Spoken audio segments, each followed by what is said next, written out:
It's wonderful to see this room so packed. It really is. So thank you, everybody, for coming. Special thanks to Alondra for bringing her class. And Catherine, I guess you've brought a class, and I see students from my own class here. Welcome to everyone.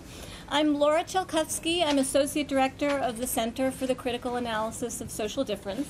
I'd like to welcome you to what is the second in our series of keywords roundtable discussions. If you wouldn't mind closing that door, that'd be great. Thank you. Before I introduce our very distinguished speakers, I'd like to tell you a little bit about the center and then give you a kind of quick genealogy of the keywords series, a sense of what we're trying to do here, and also what we imagine for the future. So, CCASD, Center for the Critical Analysis of Social Difference. CCASD is the product of an ambitious and historic collaboration among 5 different institutes and centers at Columbia.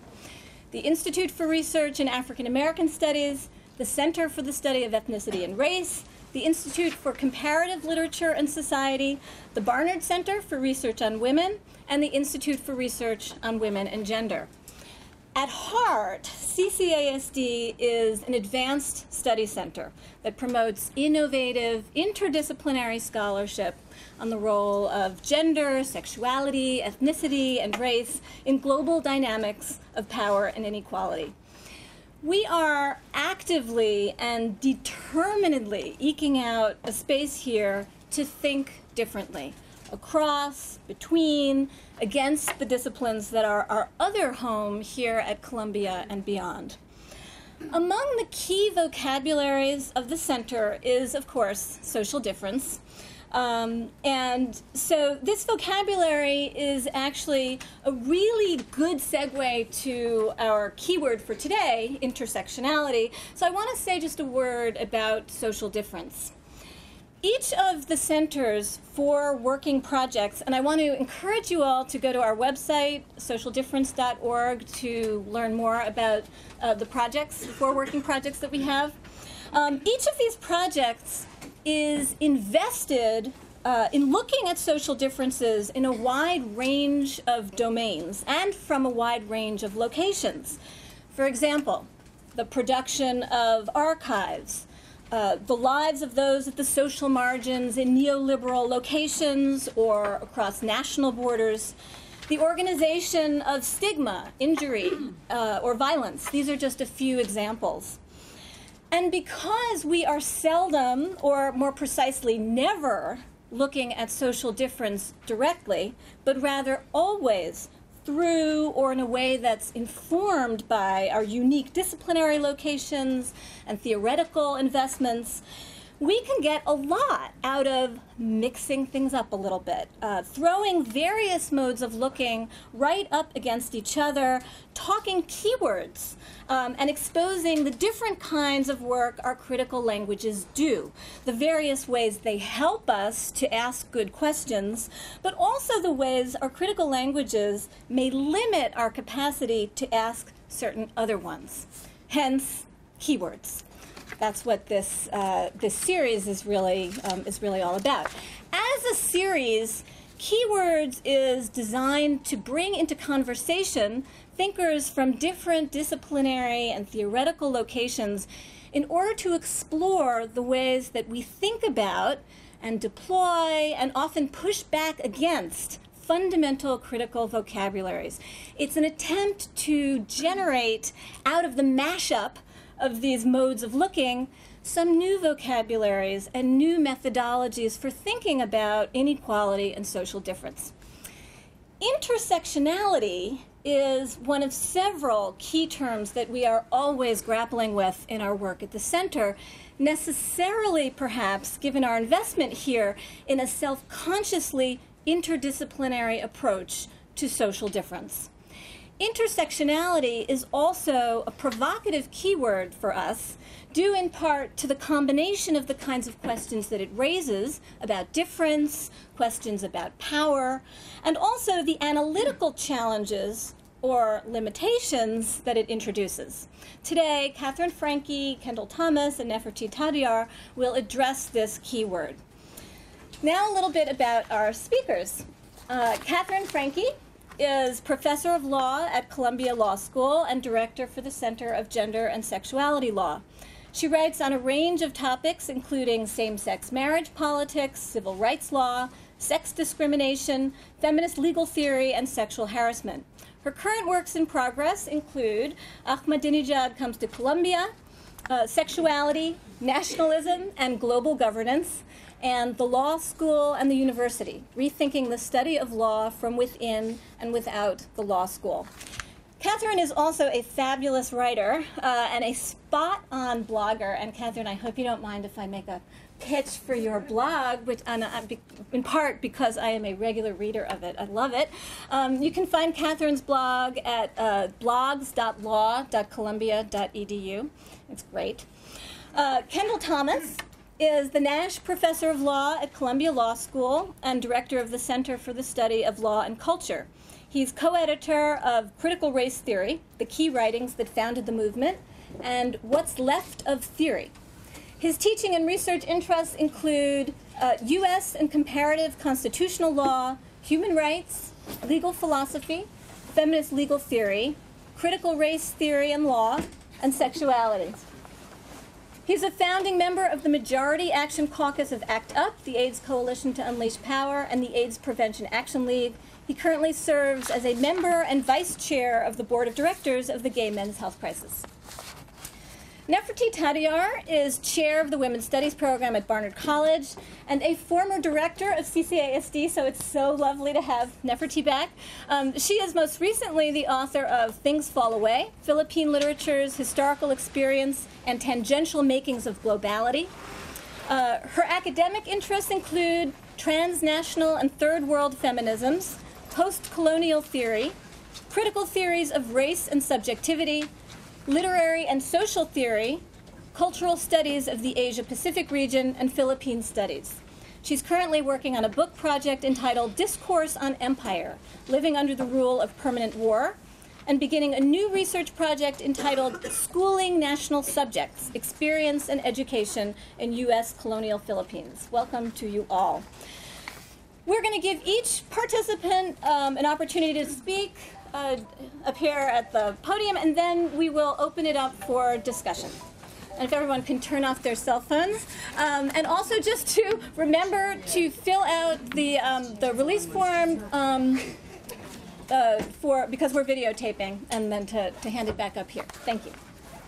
Try to come this way and not trip on anything.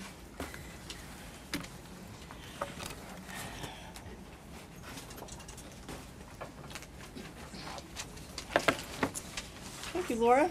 Welcome, everybody.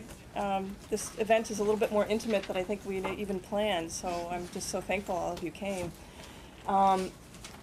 In a sense, Laura sent us an email a little while ago, several months ago, and said, intersectionality, discuss. And so that's what we're here to do, I think, right? That's our charge. So I'm just going to talk a little bit about intersectionality, and then Kendall's going to talk a little bit more about it.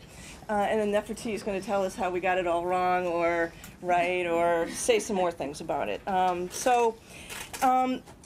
There are three basic texts that I think launched the idea of intersectionality, particularly in the legal literature, which is from where I hail. But I think it's also where the idea then moved out of law into larger scholarship and activism, really. The first is Kimberly Crenshaw's Demarginalizing the Intersection of Race and Sex, a black feminist critique of anti-discrimination doctrine, feminist theory, and anti-racist practice. Kimberly Crenshaw is here with us today, so she will be an even better representative of the ideas in this paper than surely we will be. The second is Angela Harris's piece, Race and Essentialism in Feminist Legal Theory, and these two papers came out basically at the same time. And then the third I'm going to talk a little bit about, or at least we should be aware of, is a follow-up article that Professor Crenshaw wrote several years after the first one, Mapping the Margins, Intersectionality, Identity Politics, and violence against women of color. And here she elaborates further some of the ideas she began in the first piece. And I know that some of you, the Barnard students who are here today in particular, were reading this for today. In interesting ways, I think the Mapping the Margins piece has had a larger life, or has been serialized in readers almost more than her initial conceptualization of the idea of intersectionality. Both Harris and Crenshaw begin these first sort of conceptualizations of an idea of intersectionality with a reference to literature, which I find interesting. Harris has a epigram from Ntozake Shange's for Colored Girls, which, interestingly enough, is also coming out as a movie right now, as you know. She begins, Harris does, being alive and being a woman and being colored is a metaphysical dilemma. And in so many ways, that is what this concept is designed to address.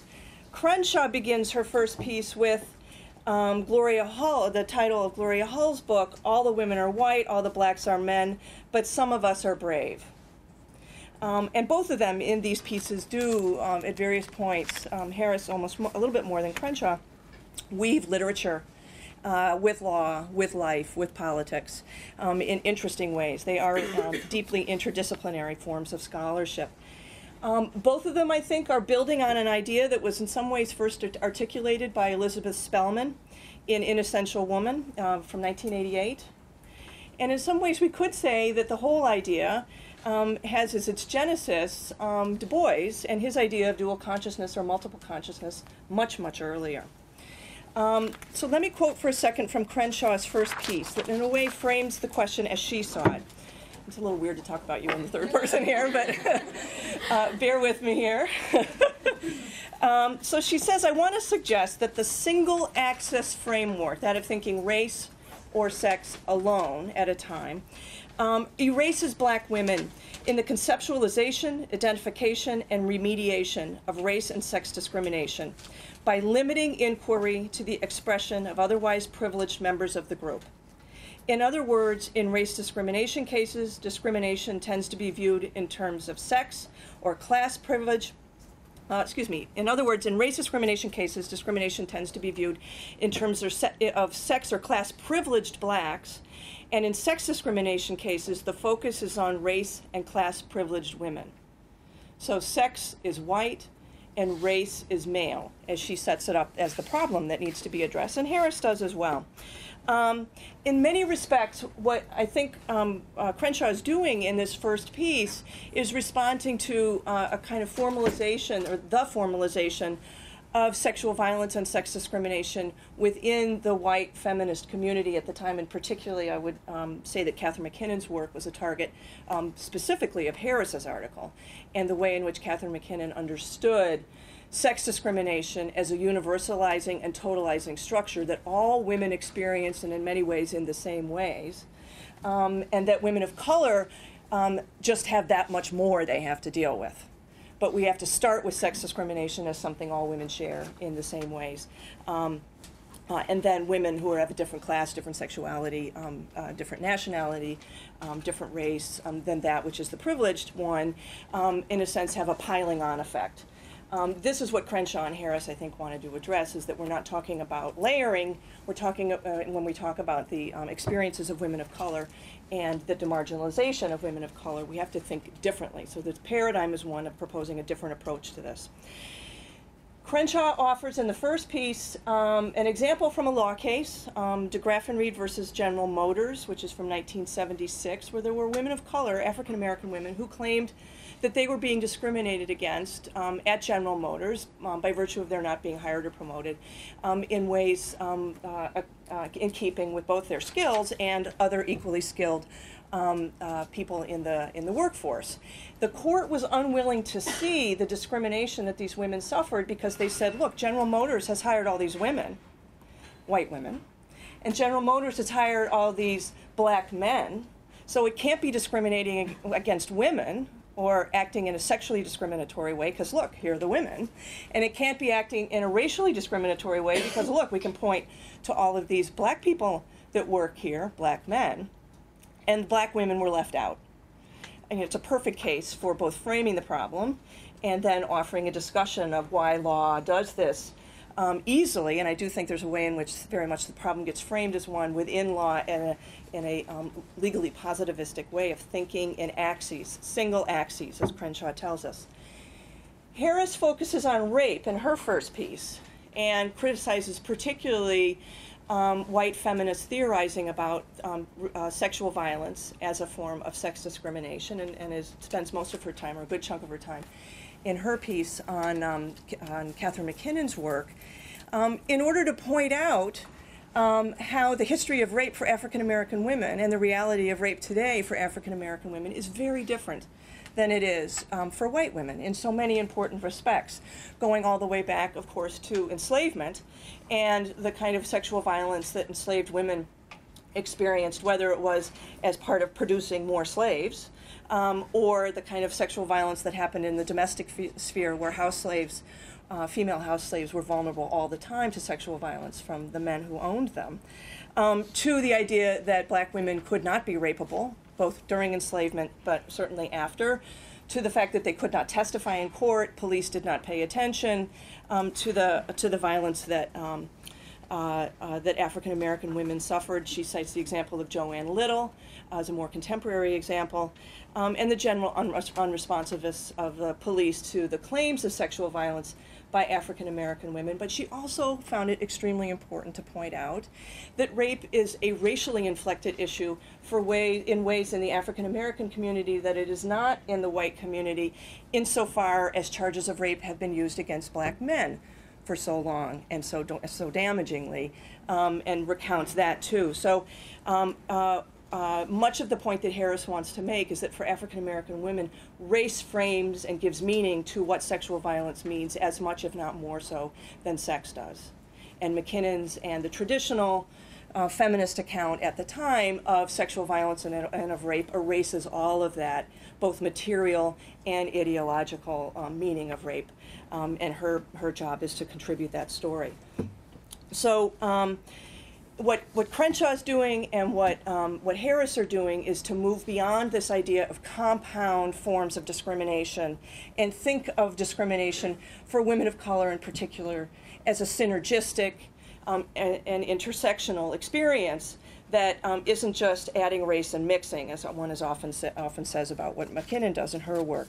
So let me give you a quote from Crenshaw in the first article on an analogy she uses that sort of animates and motivates the idea of intersection.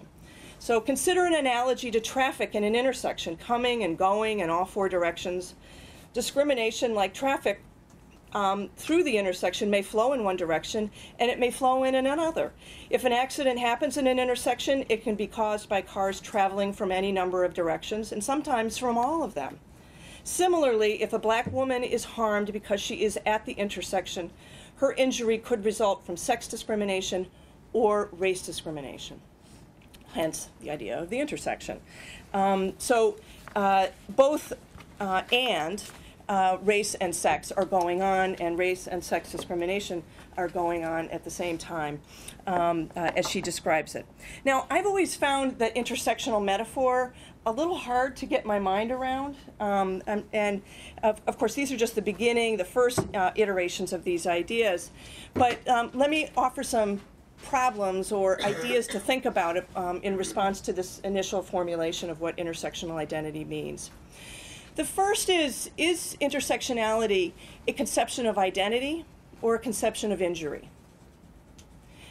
In some respects, what we imagine with this intersectional idea is there's this person standing there, a subject, in the social, who gets hit by or is slammed in the description of it, by race and sex, or is it racism and sexism?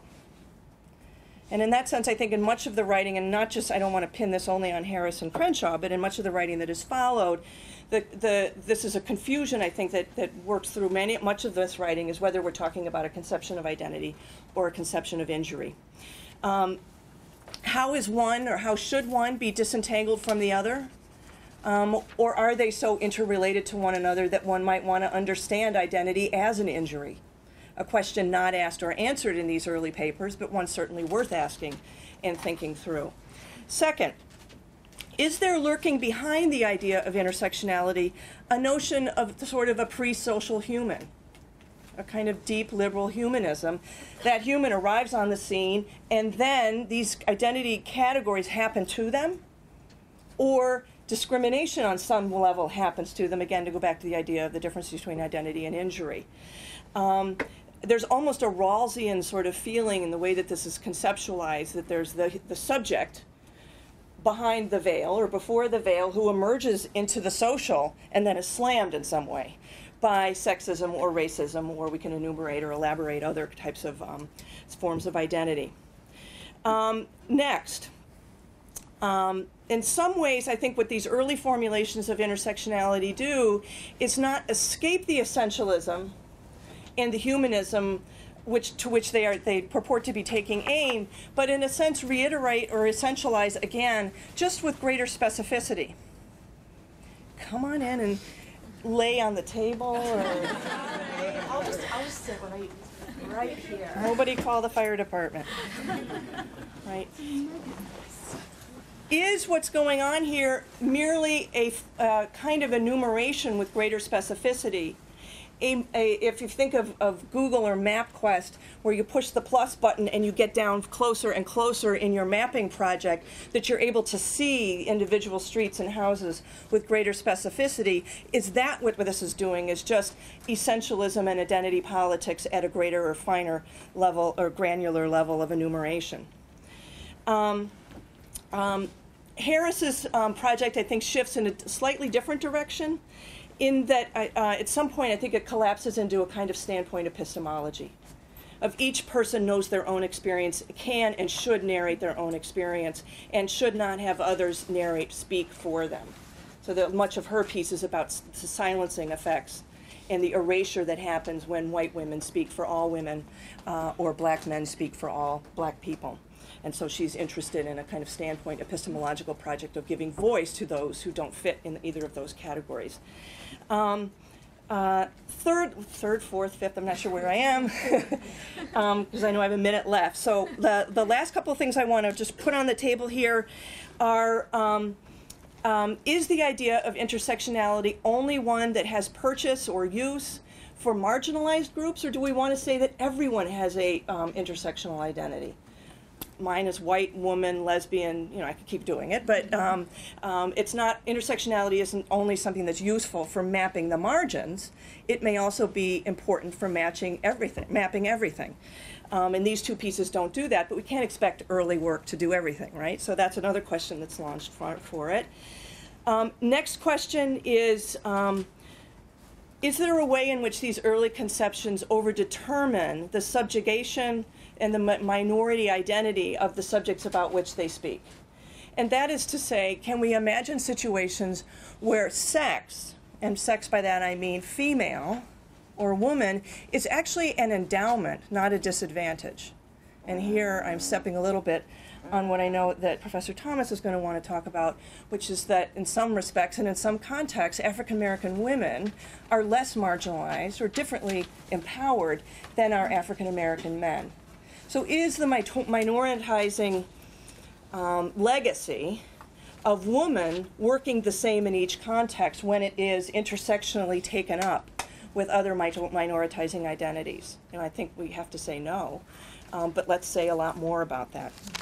I think, yep. Well, the last things I'm sitting down is, of course, we want to think more richly about multiple other identities, sexuality, class, citizenship, all sorts of things, which are referenced in the footnotes, but not necessarily taken up in these initial pieces. And that is certainly important work for all of us to do. Thanks. Mm-hmm.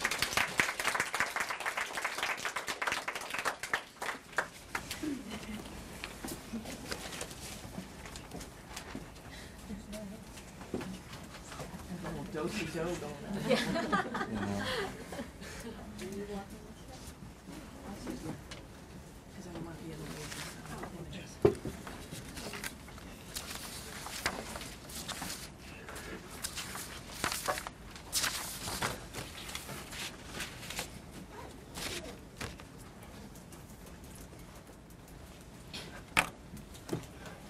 Hello, everyone. It is a pleasure to be here and to be participating in this conversation at Earwag. I thank you for at Earwag under the auspices of the Program for the Critical Analysis of Social Difference. Thank you very much, Catherine, for correcting me. And I have, I believe, about 15 minutes. That's right. So I want to talk about the question of intersectionality primarily in the context of the work of Kimberly Crenshaw, because it is Kimberly Crenshaw, over the course of a number of years in conversations, private and public, who has engaged my own thinking and challenged me most deeply in thinking about the utility of the concept of intersectionality, both as a framework for understanding how racial power works, where racial power works, and against whom it works, and for developing positive programs of fighting the use of racial power. So let me say that most of my comments are going to revolve around an article which I suspect many of you in the room have read. For those of you who haven't, I recommend it to you highly, and that is the Stanford article mapping the margins on intersectionality and sexual violence. Because it seems to me to lay out beautifully each of the central claims of the theory of intersectionality as articulated by Professor Crenshaw. The theory makes claims on at least 4 dimensions. One is the epistemic dimension, which makes a set of arguments about the categories through which race is known or recognized, and argues that the category of race, as it has been used within African American communities, that is to say, within intra-community conversations, and then as a politics and external politics, has been formed by and shaped in the image of black men. Right? The second is an ontological claim, which has to do with the experiences through which race is lived. And the claim here is that black anti-racist politics is overwhelmingly proceeded through a narrative that privileges the lived experience of race among black men. The third is a normative claim, and this is a claim which has 2 elements. One is a claim about legal norms. What should anti-discrimination law do? Right? And a second related claim, normative claim, is about political norms. What should anti-racist or anti-sexist politics do? Now, I want to focus on the following question, and here I'm quoting from the Mapping the Margins article. If history and context determine the utility of identity politics, how do we understand identity politics today? Now, intersectionality was one answer to that question. And the answer it offered was as follows. Starting from the major premise that the first, most effective, most practical anti-racist politics, the most effective politics for dismantling, if you will, the racial state is identity politics. Intersectionality moves on to make an argument from a minor premise that we understand identity politics as a coalitional politics that recognizes and accommodates the multiple dimensions of the identity that is being organized around, or around which the politics in question is being organized. Now, the position as a political position was a claim about racial pragmatism. And to see why this is so, I think it's important to understand a tension within critical race theory itself that can be captured in terms of the debate about racial postmodernism or racial poststructuralism. In the Mapping the Margins article, Crenshaw identifies or describes the debate in terms of the debate between intersectionality on one hand and anti-essentialism on the other. And the big problem here has to do with the utility of the social constructionist thesis about what race is. Right? The claim was at the time that race is a social construction, that race has no biological reference, and that when we talk about race, we're talking about something which relies for its force on a set of imaginings, on a field of imagination, not on something that we can actually attribute to or identify in the bodies of actually existing human beings. Now, Crenshaw said, even if that's true, what follows from that? Ought we to build a politics on the claim that race is a social construction? Right? What would that politics have done, for example, if we look at some of the canonical cases in constitutional anti-discrimination law, such as Plessy versus Ferguson? In Plessy versus Ferguson, a challenge was made to a Louisiana law which mandated racial segregation on public railways in the state of Louisiana. Homer Plessy challenged that law, and he did so by making two different arguments that were combined in the case. The first argument was that the very idea of race that underwrote the Louisiana law was incoherent. Plessy himself, under the system of racial classification then in force, was 1/8 black. He was, in other words, an octoroon in the parlance of the time. But he looked white. And, you know, I'm about to faint here. I have blood sugar problems, and I cannot really breathe unless we open either a window or a door or something.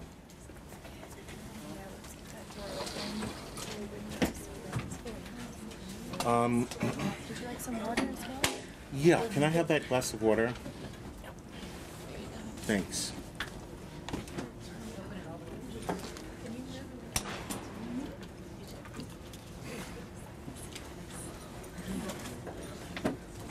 So Crenshaw's argument is, she asks the question, what, as a matter of practical anti-racist politics, in 1896, the year that Plessy was decided, should Plessy and his lawyers have argued?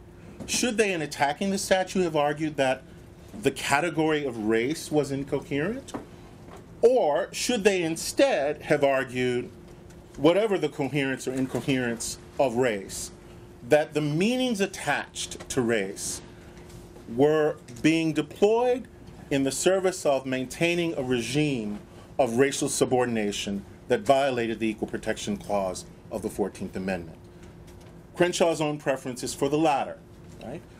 Because no anti-racist politics can get a traction of the kind necessary to organize people of color at that time with a free, an unmoored, I think that's the word I want to use, with an unmoored conception of race, such as the conception, the anti-essentialist conception of race that informs the social constructionist theories. Similarly, in Brown versus the Board of Education, decided some 50 years later, the parties could have argued that the system, the understanding of race that assigned young Linda Brown to a school for colored children instead of to her local neighborhood school, which was predominantly white, that the understanding of race by which Brown was assigned to her public school was incoherent. Or the argument could have been made, and this is the argument that was made and won the case, that it was the meaning attached to the category of race, whatever its coherence or lack thereof, and the use of that meaning as a justification for the subordination of African Americans that had to be attacked. Right? So the position that intersectionality advances as a matter of practical politics might fairly be described as a kind of racial pragmatism. And this pragmatism positions itself against a racial postmodernism which takes the social constructionist theory all the way down, right? And which views the claim that race is a social construction, right?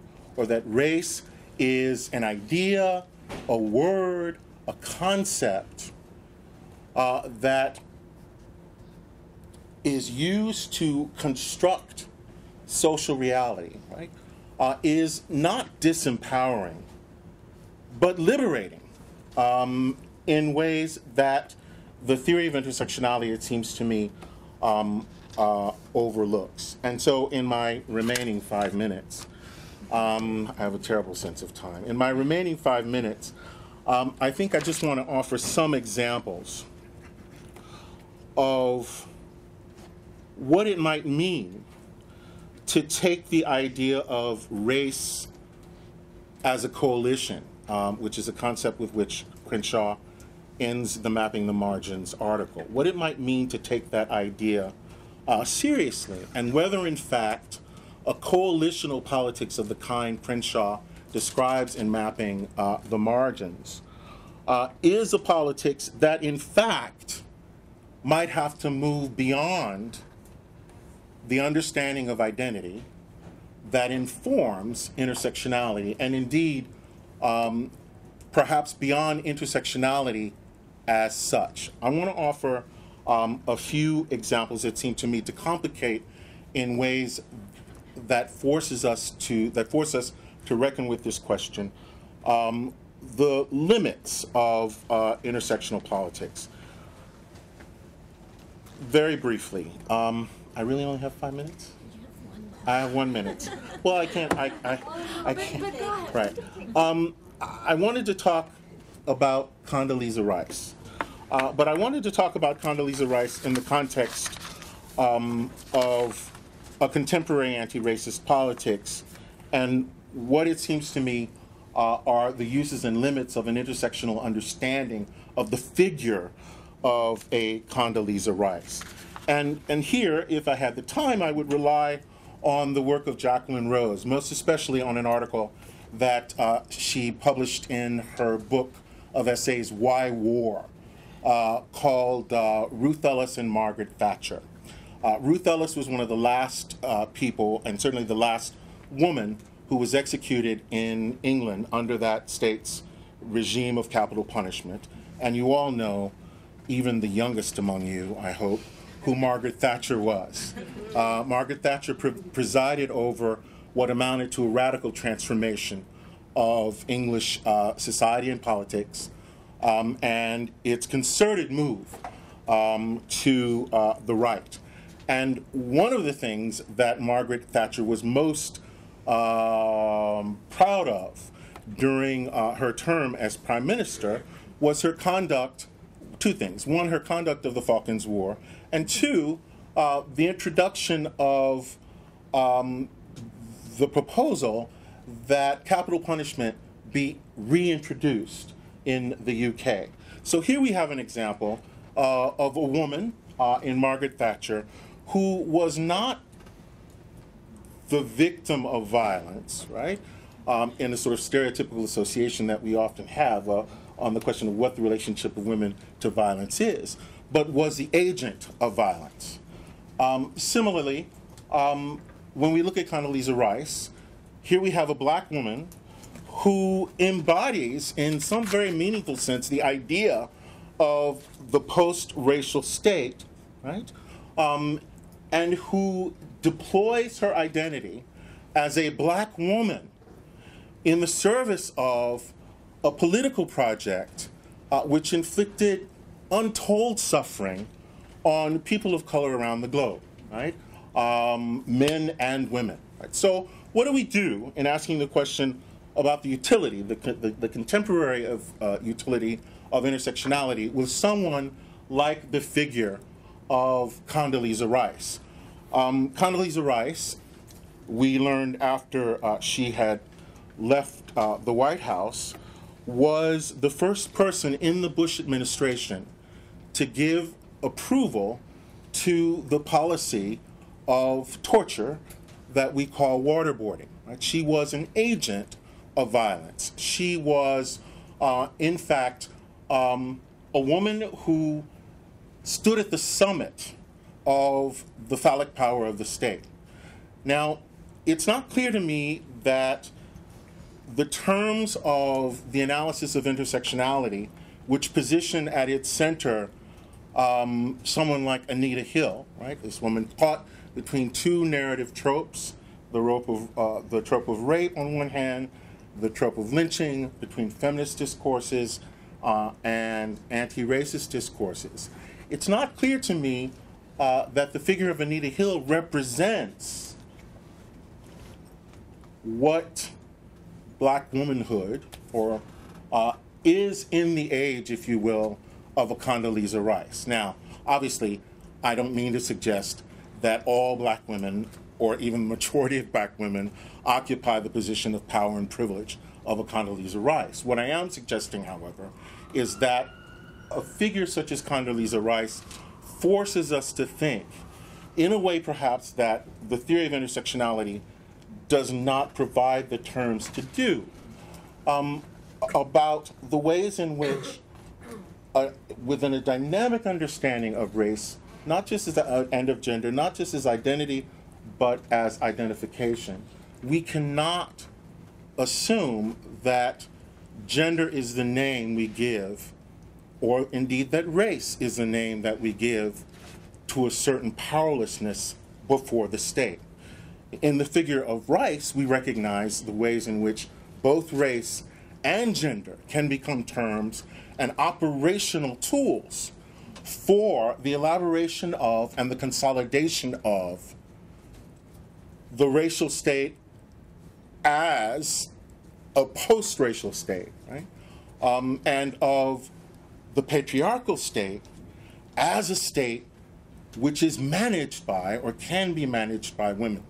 So at the contemporary, at this particular moment, I think some of the work that intersectionalists might want to think about doing is how we can generate categories for understanding this new conjuncture, where women are not seen as only, or perhaps even primarily, as the objects or the targets of power, but themselves represent, embody, activate, right, and deploy state power in the service of projects which hurt other women as well as men. I have gone over my time. There are a few other examples that we may be able to bring out in the discussion. Catherine, you want to stay there? You want to switch? You want to... We'll do a switcheroo when you can sit back. Right. That window doesn't open? It was, and we'll do it again. Right. Does anybody have... Oh, I'm sorry. Oh my goodness.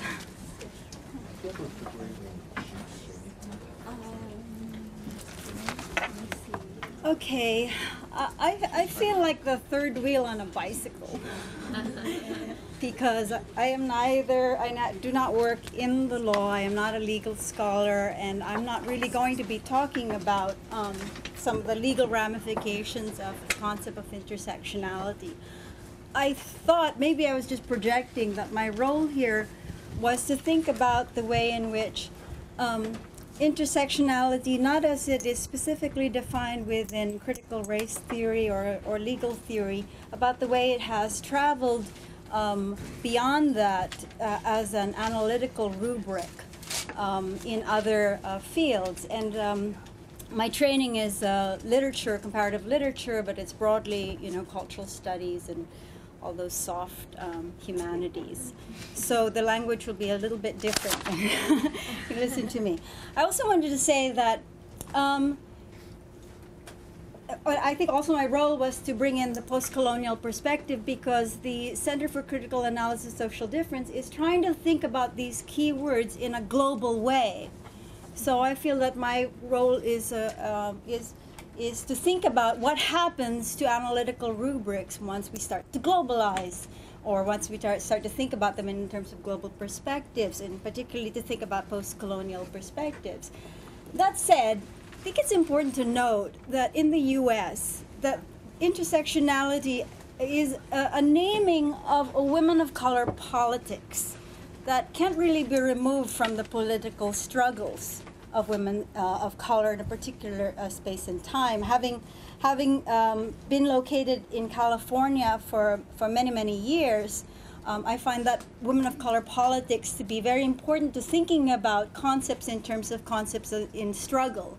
And so this is not just a theoretical, not a free-floating, unmoored theoretical concept, but really connected to particularly social movements and their intervention, particularly in a moment of feminist enfranchisement, I think, but is long operative in social struggles against the endemic injuries of domination and subordination. All right, so that said, intersectionality we've already heard as emerging out of the critique of anti-discrimination law. It is, to a certain extent, could be thought of an extension or expansion of anti-discrimination law. And so from the outside, this points to its predication on what I would call the grid of intelligibility of the liberal state, meaning to say, a grid of intelligibility that makes sense of abstract citizens who then become socially differentiated and marked. So what this suggests is that there is a hegemony of U.S. race relations that can be operative once this analytic, gets unmoored from its particular social and political context, particularly the hegemony of a juridical notion of subjectivity, which reinforces a conception of racism, sexism, as identity-based forms of oppression, where identity is conceptualized as positionality within a spatialized field of representation. This is all abbreviated for those of you who are not in the law. But what it neglects is a conception, for example, of subjectivity as time. In post-colonial theory, the conception of subjectivity as time has been very important. People like Achille Mbembe, or as constituted by heterogeneous temporalities of formation of personhood and experience that are not encapsulated by the notion of social identities or identity subjects on this juridical model. If you recall your Foucault, the fabrication of the individual within disciplinary societies or within liberal governmentalities is also commensurate with the production of the liberal state, and they go hand in hand. And so I'm trying to say that this is the context in which social identities becomes a grid of intelligibility for thinking about racism, sexism, homophobia. Another limit, I think, when you globalize is to think about how, once you get out of the contemporary situation or even the 20th century, how an attention to individuals as these rights-bearing subjects, which philosophically is conceived out of historical liberal secular nationalism, how this can restrict our understanding of gender, race, and sexuality to a specific cultural logic of operation.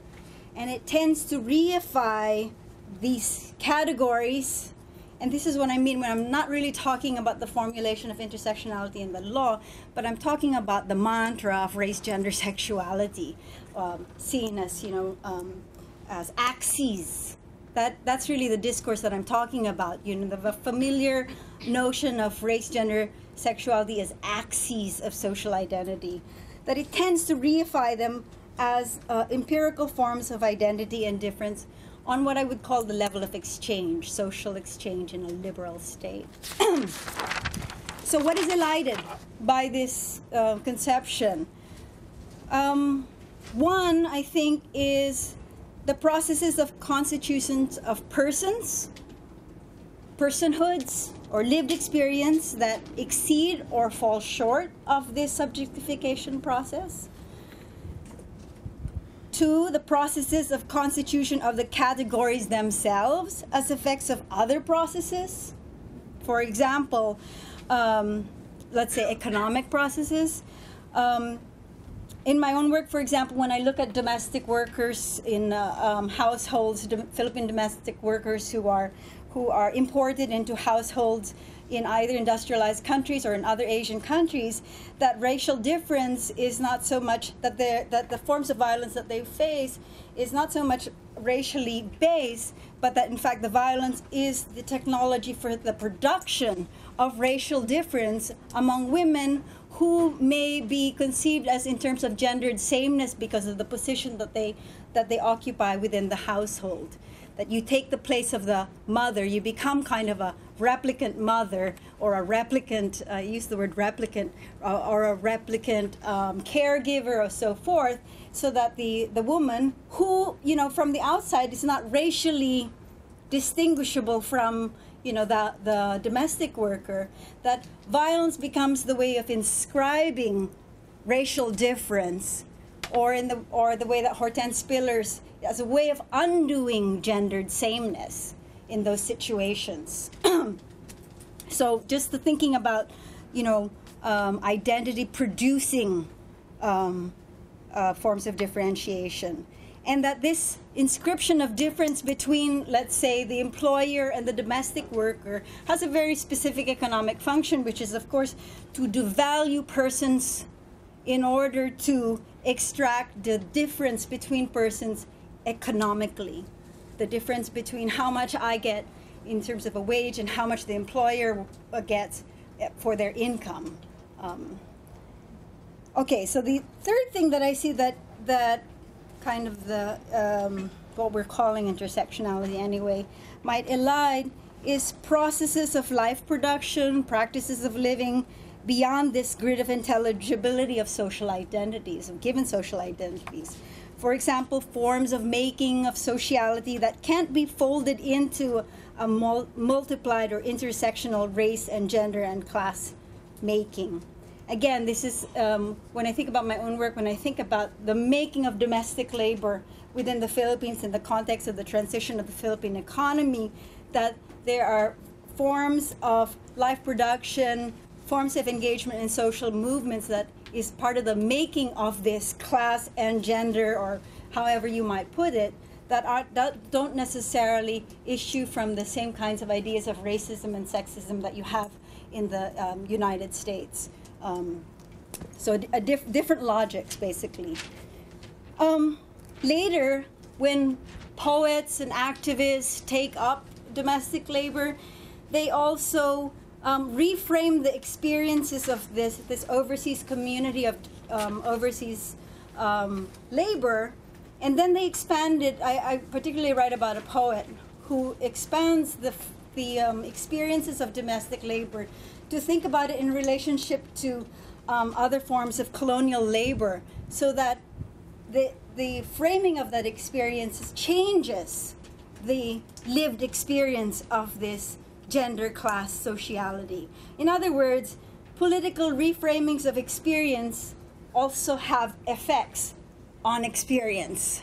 And so it's not the logic, not just the logics of domination that create the experiences, but also the political framings.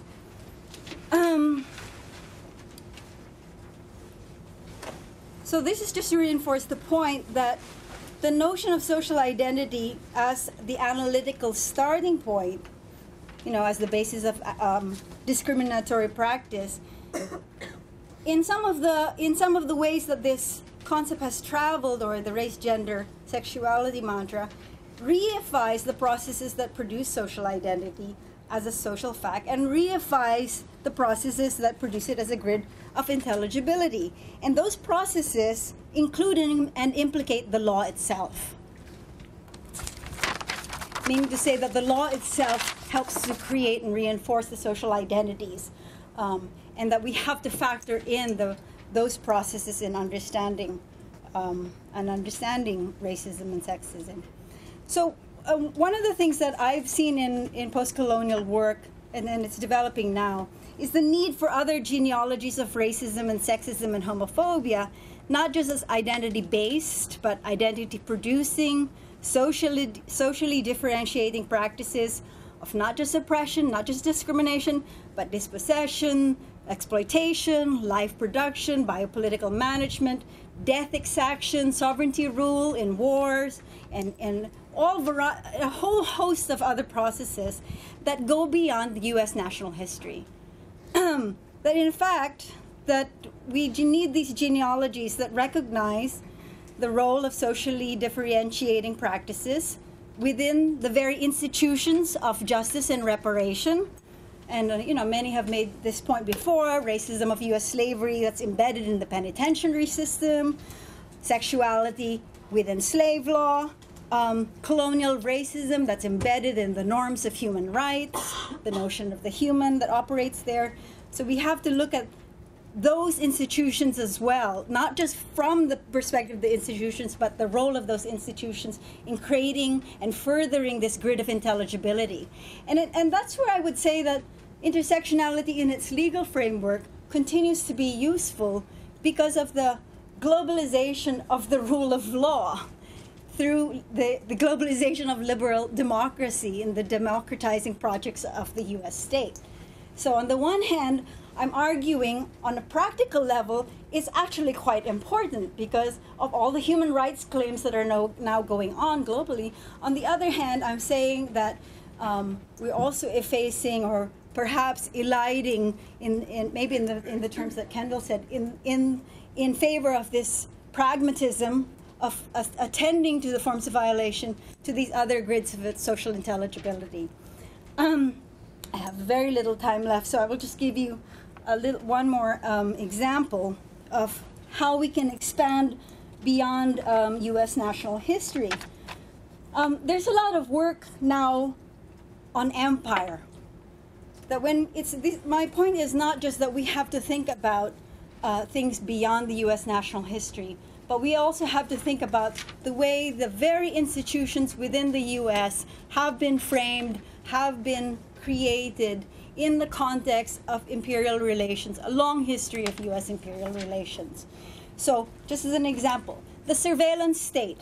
There's been work on the way in which the U.S. colonization of the Philippines, for example, since this is where my work is, helped to create, to perfect, and to refine the U.S. state as a surveillance state.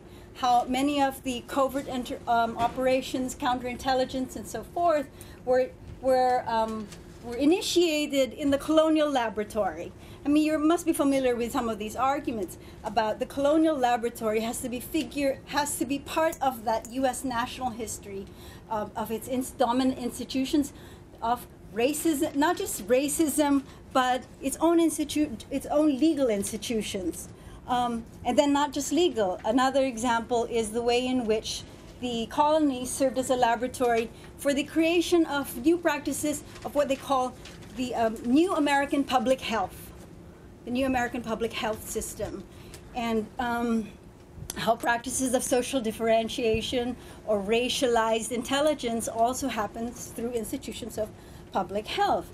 The census, its relationship to colonial surveillance, that's another example in which the colonies figure into the kind of biopolitical management in the United States.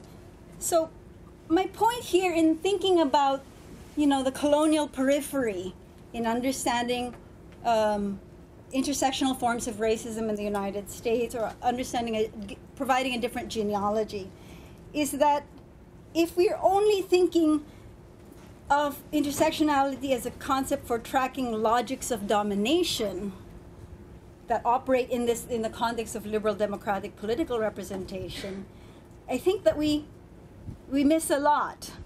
And when the intersectionality is made into an explanatory rubric, meaning to say that's the thing that you're looking for, an object of analysis, that obscures and deflects attention from not only social processes outside of or beyond the juridical framework of U.S. civil society, but also alternative genealogies of these social differentiating. You keep saying social difference because of the center. You know, the way that we are produced as individuals. That there are other genealogies, I think, that people are working on, and the forms and practices of personhood, sociality, and subjectivity. In short, other forms of life that are operative in people's struggle to survive, to renew and change their viable and individual and collective existence. And it is those other practices that, at least in the case of post-colonial frameworks, ties it back to women of color struggles, because it is thinking about the way populations that are deemed disposable also remake themselves, and in doing so, that they both invent and rely on other forms of social intelligence and other forms of intelligibility, and that I think politically that's a very important thing to pay attention to. Thank you.